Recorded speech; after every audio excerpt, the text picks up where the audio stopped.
Materi yang terakhir yaitu tentang GLBB, gerak lurus berubah beraturan. Nah, apa itu gerak lurus berubah beraturan? Yaitu gerak lurus suatu objek atau suatu benda di mana kecepatannya berubah terhadap waktu karena adanya percepatan yang konstan atau tetap.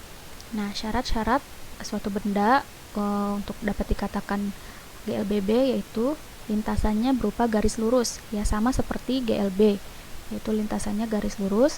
Kemudian kecepatan benda berubah-ubah secara teratur.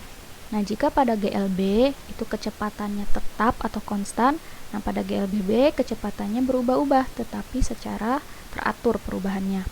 Nah, kemudian percepatan dan perlambatan benda tetap. Jadi pada GLBB itu terjadi percepatan dan perlambatan. Nah, karena kecepatan bendanya berubah-ubah ya, maka terjadi percepatan dan terjadi perlambatan. Terjadi percepatan misalnya pada saat mobil mengebut ya, kemudian terjadi perlambatan pada saat mobil direm misalnya ya, contohnya. Nah, ini contoh dalam kehidupan sehari-hari GLBB, yaitu pertama ada benda yang jatuh bebas, misalnya ada buah jatuh dari pohon.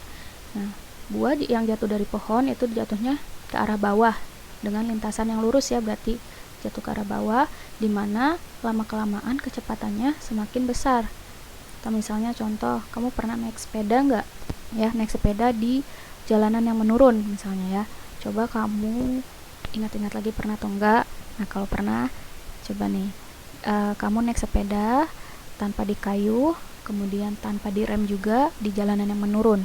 Apa yang terjadi? Nah, sepeda akan bergerak semakin lama semakin cepat kan? Nah, itu contoh GLBB. Nah, kemudian naik mobil pada jalan dengan jalan yang lurus dengan menginjak pedal gas teratur. Ini misalnya kamu di jalan tol ya, naik mobil.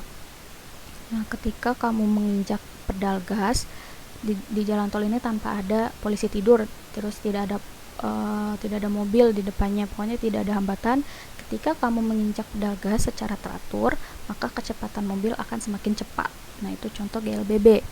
Nah, sekarang masuk ke rumusnya, itu VT sama dengan V0 ditambah A dikali T. S sama dengan V0 dikali T ditambah setengah dikali A dikali T kuadrat.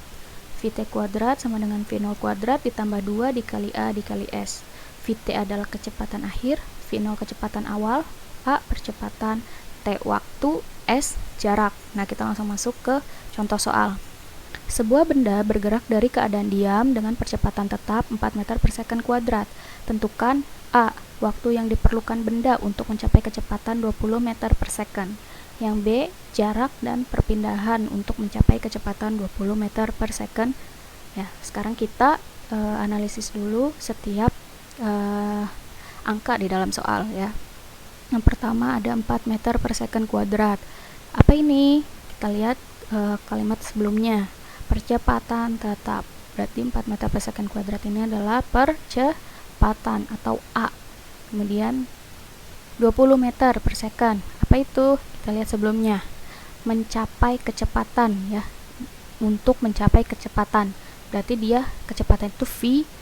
Untuk mencapai kecepatan berarti VT atau V akhir ya.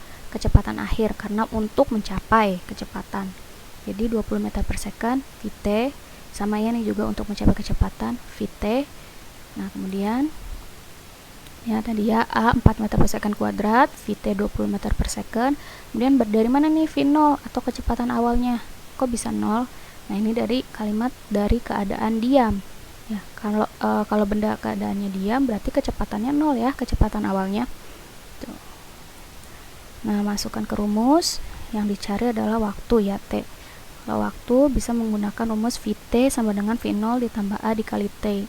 Karena V0-nya 0, ya, V0-nya 0, maka angka berapapun yang ditambah dengan 0 hasilnya tidak berpengaruh. Maka rumusnya jadi T sama dengan VT per A. Masukkan ke rumus 20 meter per second, VT A-nya 4, hasilnya 5 second. Ya, maka waktunya 5 second. Kemudian jaraknya V0 dikali T ditambah setengah dikali AT. Karena V0-nya 0, maka tidak berpengaruh ya. 0 dikali T berapapun hasilnya 0. 0 ditambah berapapun hasilnya tidak berpengaruh. Nah, jadi hasilnya jadi rumusnya S setengah sama dengan setengah dikali AT kuadrat. Masukkan angkanya. Ya, masukkan ke rumus, kemudian hasilnya